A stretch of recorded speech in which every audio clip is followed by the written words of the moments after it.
guys, welcome to this edition of Ticket Talk. We are thrilled to welcome Todd O'Boyle of the Chamber of Progress here on today's special edition. Todd, how are you doing? Welcome. Doing great, Scott. Thank you for having me on Ticket Talk. Absolutely. So, really, the reason why we haven't having you on is I noticed before the new year hit um, that you had your boss actually was talking back and forth with the Live Nation monopoly with the head legal guy from Live Nation, Dan Wall, who we actually had on Ticket Talk literally about 2 weeks ago. And obviously, he was defending the monopoly on Live Nation. Obviously, he's an employee. He's going to defend it and say they aren't a monopoly between Live Nation and Ticketmaster. You guys are on the complete opposite side. And it looks like, just doing some research with the Chamber of Progress, you're lobbying against ending the monopoly with Live Nation and Ticketmaster. So tell us more about that. Well, let's start with a little bit about Chamber of Progress. We are an industry association that represents a number of companies of all shapes and sizes. We are true blue progressives. We're Democrats, but we're also pro-tech. And we believe that technology has a role to play in advancing the progressive worldview. I'll also say, we work with companies like StubHub and Vivid Seats, but they don't actually direct the work that we do. With regard to resale, the reason we work on it is we look at the ecosystem, and you love music, I love music, we all love live music, but we all know that competition is good for consumers. It's good for everybody. Right now, there's just nowhere near enough competition in the live events marketplace. You take a look at the big incumbent monopolist, Live Nation Ticketmaster. They control so much. Like they have promotion, they have venues, they have marketing, they have primary ticketing, and so the one area of this whole ecosystem that has like vibrant and dynamic competition that is good for everybody is in resale. And so when we see a company like Live Nation working to subvert that one last aspect of the whole ecosystem that's competitive, we say, no thanks. And so we wrote this report to spell out what we see as some of their dirty tricks playbook, as it were, and encourage state by state legislators to say, you know what, we want to protect consumers, we want to promote competition, we want to have a better live events ecosystem in our state. And so for that reason, we're going to pass a strong transferability law. Gotcha. And I read the report before the show, and Mike, well, our producer Mike will put a link on the report of the Yeah. website that you can find it on Chamber of Progress. And it's a very thorough report, really well done with that. Here's here's me playing devil's advocate. And I'm not Okay. for monopoly. I'm not for Barack Obama back in 2012 making Live Nation into monopoly. So, I mean, you as a Democrat probably disagree with Obama making Live Nation and Ticketmaster into monopoly, but that's hearsay at this point. My argument with them is, and kind of Dan noted on our podcast, like these artists have a decision to go with a competitor ticketing site like a SeatGeek or a Paciolan or tickets.com. There's many primary Mhm. platforms out there, but they just decide not to. On the artist side, the artist can go with an AEG. They can go with other talent agencies. They're not forced or handcuffed to go with Live Nation for talent. They're not forced to use Ticketmaster as a primary base. So even if you broke up the monopoly, hypothetically, say if the monopoly is broken up, I don't see other companies taking much market share, in my opinion. Well, I think that all paints a really interesting picture in theory, but what happens in practice, right? We know that Live Nation loves to tie everybody up in these exclusive contracts, tying artists with particular venues, particular promotion, all of these long-term deals. They get everybody locked into their vertically integrated monopoly. And so I would love for that to work, as that level of competition to be as dynamic and as fluid and work like a well-oiled machine, as you just, if only what you described is what happened, is what was actually happening in the real world. And the evidence that it's not working that way is that the Department of Justice is suing Live Nation, saying that they violated all the covenants of that merger that you just referenced. Mhm. When those two parties combined, they had to agree to a number of terms. We're not going to do Sure. a X, Y, or Z. We're going to be good guys. We're going to be a good actors. And we look up a decade later, the track record speaks for itself, and that's why they're in court right now. Sure.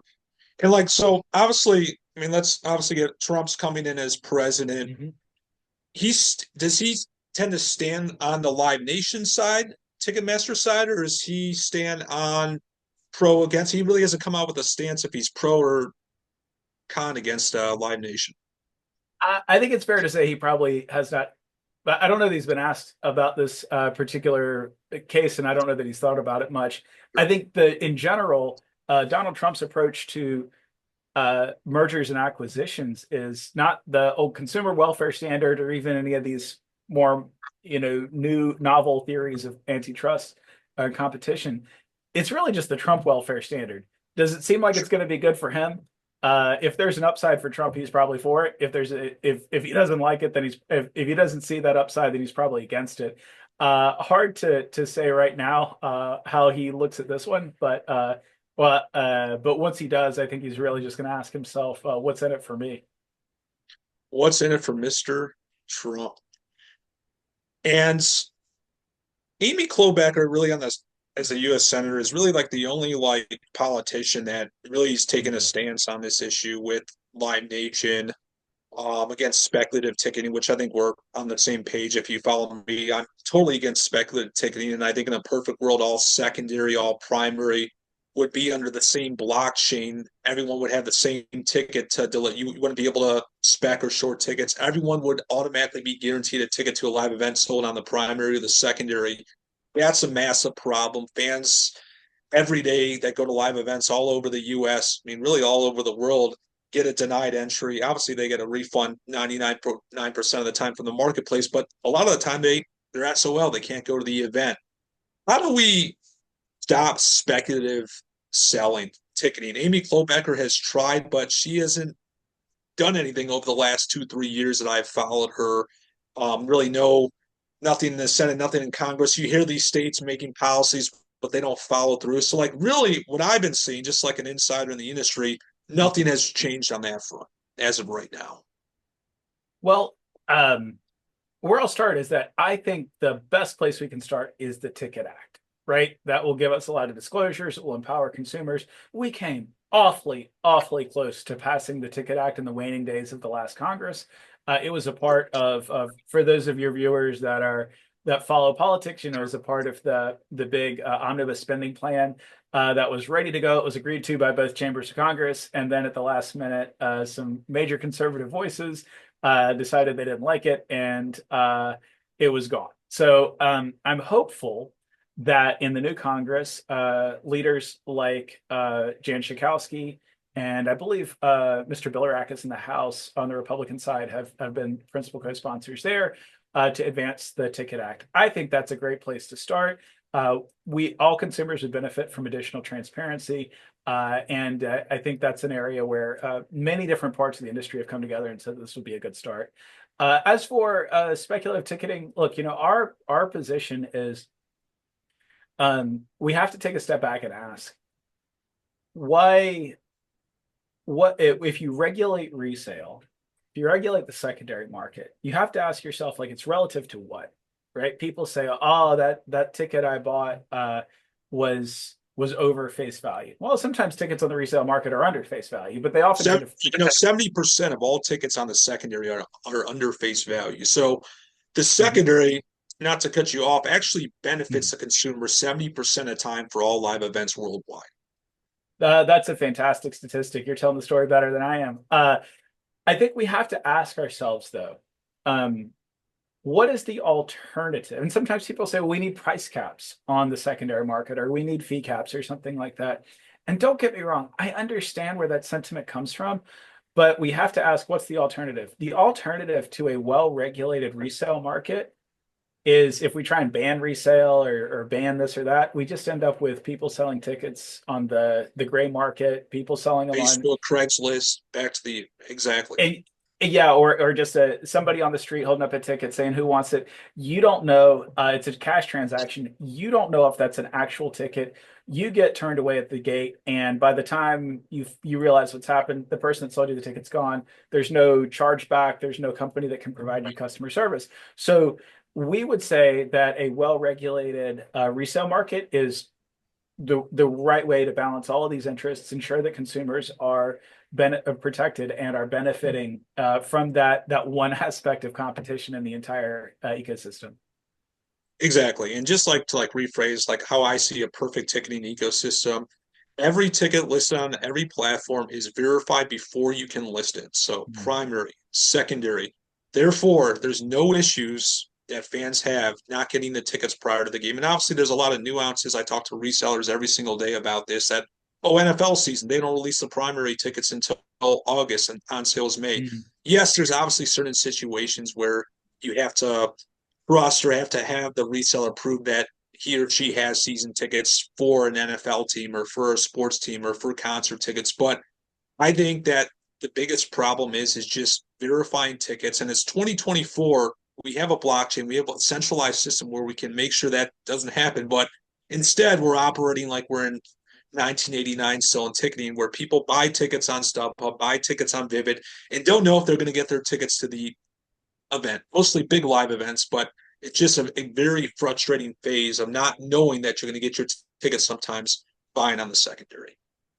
Well, that I think it's important that companies like StubHub and Vivid Seats have customer service lines that are there to resolve Yeah, problems. They guarantee the tickets, and so even if you look at a procurement service like what Vivid Seats offers, I think that they come through. What they always have a guarantee for that, and they come through. 99% of the time or whatever it is. I think that one what you're getting here, what you're speaking to cuts to the heart of the matter. And one of the things we really try and highlight in this report, which is that, okay, a company like Live Nation will say, we heard a report that a consumer was turned away because the ticket wasn't verified. And then they'll say, we should all crack down on this. We should crack down on bots. We should crack down on scams. We should crack down on fraud. Who could disagree? We all agree. We want to do something about that, right? But their solution, the legislation, the legislative language they will suggest to a legislator in one of the states across the country is, yeah, here's how we're going to fix it. We're just going to say the only way that you can resell that ticket is right back on Live Nation's marketplace, right? Or the only way that you can resell that ticket is if you if you send personal consumer data of the third party that bought the ticket on the secondary market right back to Live Nation. How could that ever be competitive? That's handing over sensitive customer information right back to the incumbent monopolist, right? So what we want to do is find a way to protect resale, make sure that it's verified, protect consumers, and do so in a way that actually promotes competition and does not just further entrench Live Nation. no, I agree with that settlement, that statement you made. I mean, I think that it's obviously transparent. I never thought of like the data side of it, of like they can capture Hmm. data if the sale goes wrong, Right. and so. But that's a huge competitive advantage. I never even thought of that point. So I agree with you fully on that, Todd. And would love to see transparency. Would love to see one blockchain. Everyone can transfer a ticket. No busted orders when you get to the gate or admission. So like we're far, far from that, but I like the work that you guys are doing with the Chamber of Progress. And before we end, like we like to ask our guests like what you're passionate about, obviously outside of work, and um do for fun on the side. Well, I'm a dad. I love being a dad. It's the greatest gift in the world. And this weekend, I'm taking my little girls and my wife. We're all headed out to the mountains for a weekend away in Shenandoah County, Great. Virginia. So couldn't be more excited about that. Awesome. Now our producer Mike, who's recording this, is out in Richmond, so maybe he'll join you guys for a hike this weekend. I love it. It'll be cold, but we'll have a lot of fun. It'll be cool. Bundle up. Well, Todd, thanks so much for coming on. If we get Live Nation news, we'll definitely have you on an upcoming segment to update what's going on with the latest, greatest of the monopoly in the ticketing industry. So keep in touch, Todd. Thanks for coming on, and definitely check out Chamber of Progress. Doing great work over there. Take care, guys. Have a good one. Thank you all so much.